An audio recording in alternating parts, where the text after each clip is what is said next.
Hey guys, and welcome to the Working Money Channel. JC Hodler on here. XRP strengthens more than Bitcoin and Ethereum in the past 24 hours.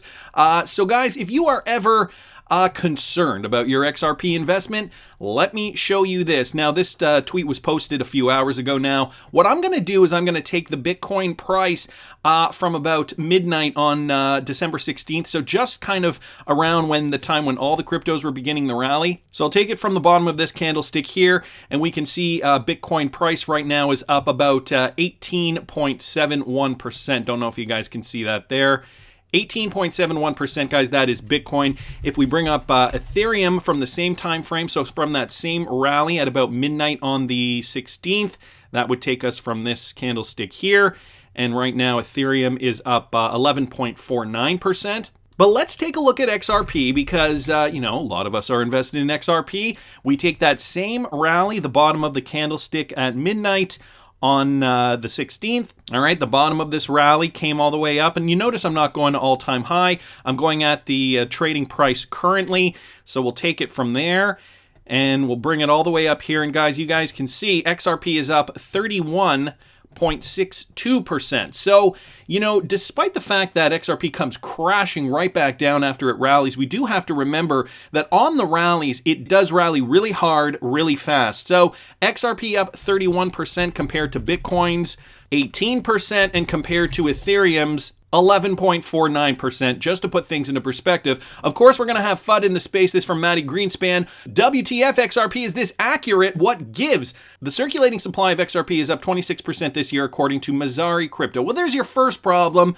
You're listening to Mazari Crypto. Wanted to bring this up because Ryan Selkis has, he runs Mazari Crypto, by the way. He has been notoriously an XRP basher over the years and trying to instill fear in investors' minds about XRP. He is a Bitcoin proponent, and he is suggesting that the XRP volume has actually gone up 26% in 1 year. Of course, this is all BS and very easily verifiable. You guys can see here the historical snapshot back from December 15th, 2019 shows an XRP circulating supply of about 43.3 billion, and today the circulating supply is, I think, 46 point something billion, so nowhere near 26%. A lot of people here, obviously in the XRP community, a little upset about this comment. Clearly, this is FUD, guys. I just want you to be mindful of where you are getting your information. But I wanted to touch on things like this because we hear about scarcity. We hear about, Bitcoin being the big mover in the space. Of course, Bitcoin's got the name recognition. This is why everybody's following Bitcoin. But the other thing you have to remember is that all altcoins will do fairly well in this bull run. Look at everything up, even just over the past 7 days. Bitcoin up almost 30%, Ethereum up 20%, XRP up 9%, Litecoin up 54%, Bitcoin Cash 22%, Chainlink 18%. Everything is doing very, very well in the crypto space by and large. Of course, some coins will do better than others, but this is just par for the course. And certain coins will catch up. Oh, by the way, here's the circulating supply for XRP, 45.4 billion, so not even 46 billion. This is par for the course for crypto. We're going to see big movers, we're going to see bigger movers, and we're going to see biggest movers, and it's anybody's guess which will be which. I personally love XRP for all the reasons that I've talked about on this channel over the last 2.5 years. So that's where my interests lie. This from the Cryptic Poet, guys, and this is big from the World Economic Forum and its first cryptocurrency-focused global council. Today they announced the release of its inaugural report, Crypto: What is it good for? An overview of cryptocurrency use cases. So just going to give you guys a brief description on this. The report highlights the use cases of digital assets that go beyond cryptocurrency and explore its impact on individuals, institutions, and society as a whole. The report includes insights from bank executives, NGO leadership, tech entrepreneurs, and investors. Co-chairs and recently appointed people there are also part of the council. We got to remember Sheila Warren, guys, did the keynote speech at Ripple's Swell this year. She is part of the IMF. Ripple and the IMF, I'm sorry, I'm saying the IMF. I meant the World Economic Forum, the WEF. Nevertheless, Ripple and the World Economic Forum have deep connections. We've seen several connections, over the years that many of us YouTubers and, Twitter researchers have been looking into Ripple, the company.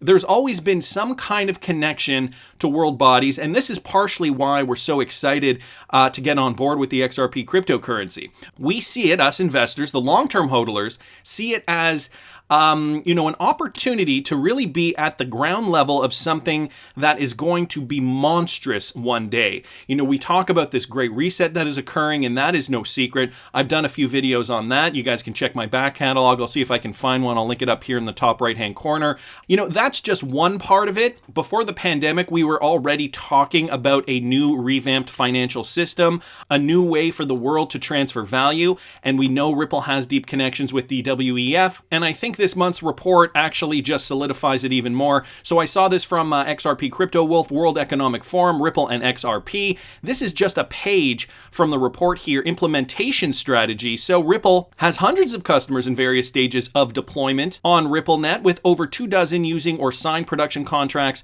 for on-demand liquidity. Some customers include MoneyGram, Azimo, Santander, American Express, CIMB, Siam Commercial Bank, SBI, and HDFC. RippleNet is available in 55 plus countries on 6 continents, with payout capabilities in 70 plus countries. Recently, Ripple has also launched their line of credit, a new service on top of RippleNet that allows ODL customers to source capital from Ripple. Let's not forget, what I'm reading for you guys right now is from the World Economic Forum's document, which I'm just going to show you guys in a sec. I'm just reading what they talk about with regards to Ripple and their implementation strategy right now. Transactions over RippleNet are KYC AML compliant, and RippleNet is built with ISO 20022 standardization. These are all components to RippleNet that the World Economic Forum see as important to talk about. Otherwise, they wouldn't be talking about it. The ISO 20022 standardization, I think that is going to be really important for moving money across the globe. The fact that they already have these partnerships active on 6 continents, 55 plus countries, and payout capabilities in 70 plus countries. Also, they mentioned the line of credit thing, which is also a huge milestone for Ripple, being able to lend out XRP for those small to medium businesses who might not be able to purchase it themselves. And it also outlines just their partnerships that they have with some key businesses in the United States and around the world. Traction and key metrics. So Ripple has processed over 2 million transactions with a nominal value of $7 billion over RippleNet. Nearly a fifth of transactions over RippleNet today are through ODL, using XRP as a bridge between 2 fiat currencies. ODL is live in 4 corridors today, with US to Mexico as the largest. Bitso, a Mexican exchange, recently announced that it is processing nearly 10% of remittance payments with ODL. $35 billion yearly flows from US to Mexico alone, guys, and that is only 10%. So you got to think all the money in the world. Think of how much money there is. Think of what this could mean for XRP utility. And the World Economic Forum is just solidifying it for us in their December 2020 report, naming Ripple, guys. I will link this report. They also name some other cryptocurrencies and categorize them as base layer crypto assets and second layer protocols. So for example, Bitcoin, Ethereum, and Ripple's XRP are listed as base layer assets. They do talk about a few others in this document. Again, I will link this in the description for you guys. But I find this really important. Ripple has a special place in the World Economic Forum's institutionalized organization, I think I could maybe call it.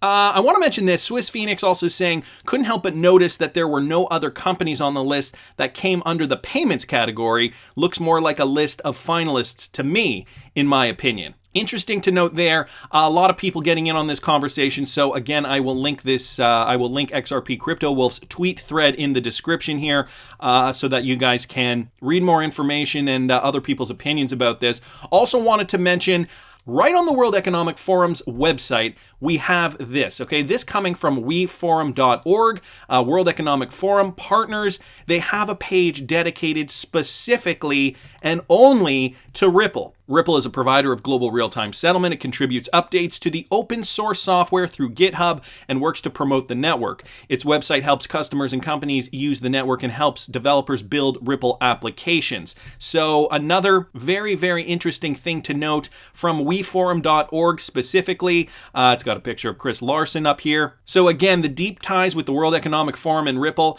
are very evident. They're not being hidden. They're out here in plain sight for all of us to see. I also want to make note of this, guy. guys.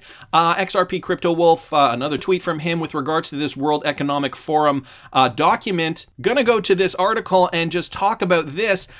Some of the non-financial applications featured in the report include UNICEF, Crypto Fund, and World Food Program. Okay, the invitation-only council. Okay, so there were representatives that they invited to be part of their council. The invitation-only council is made up of 30 representatives from various industries, including members who do not share a single unified view on digital assets. Guys, this is also important to note. Brad Garlinghouse, Joseph Lubin, and Catherine Coley are among the members. Now, we know Brad Garlinghouse, obviously the CEO of Ripple. I wanted to bring your attention to Catherine Coley. She also used to work at Ripple, no longer does.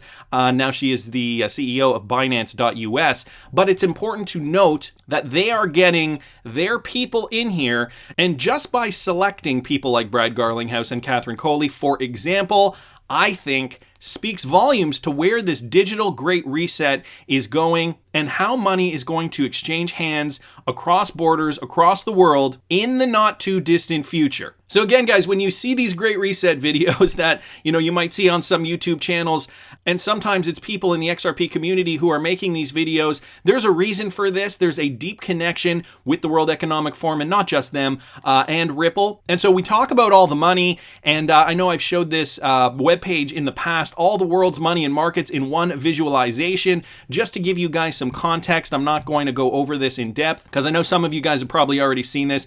With regards to the money, okay, each square this size is worth about 100 billion. So a little square like that worth 100 billion, and we can see what everything is worth. So we've got silver, cryptocurrency, military spending down here, okay, US budget deficit. So these numbers are actually updated for the year 2020. Coins and bank notes, okay, we got US, the Euro area, other, China, and Japan, just to give you guys some context here. Again, each block represents 100 billion.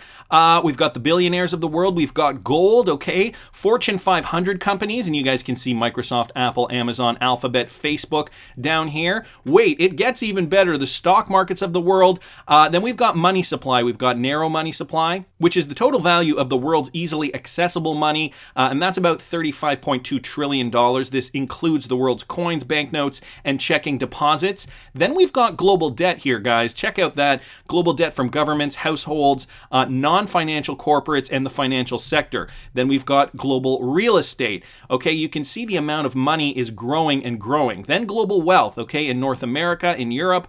Then we've got the Asia-Pacific region, China, Latin America, and Africa. Then the derivatives market, guys, and this is where it gets really exciting with XRP and exchanging value. We know XRP is going to be used as that medium of exchange to transfer the value of everything. And just look at this derivatives market. Look how large this is, okay? I just keep scrolling and scrolling, and here is what we have. Gross market value, 11.6 trillion. Notional value, 558.5 trillion. So what's a derivative? A derivative is a contract between two or more parties that derives its value from the performance of an underlying asset, index, or entity. Not to say that XRP is going to transfer everything in the world, but even if you get a decent size of the pie, which I think Ripple and XRP are already set up for just based on their deep connections with organizations like the World Economic Forum, this just goes to show you the kind of demand that will be needed for XRP down the road. Now, just to put things into perspective, how much money is transferred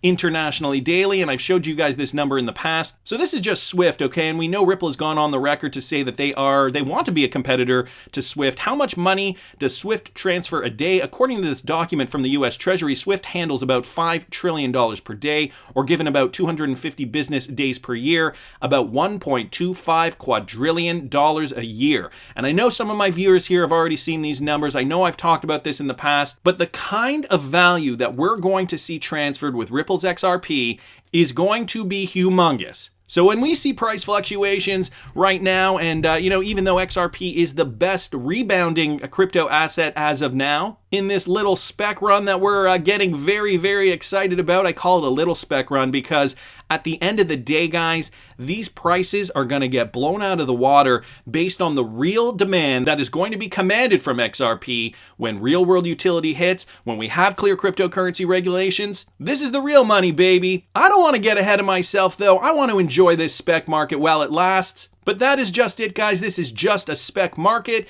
People are putting money into all cryptos.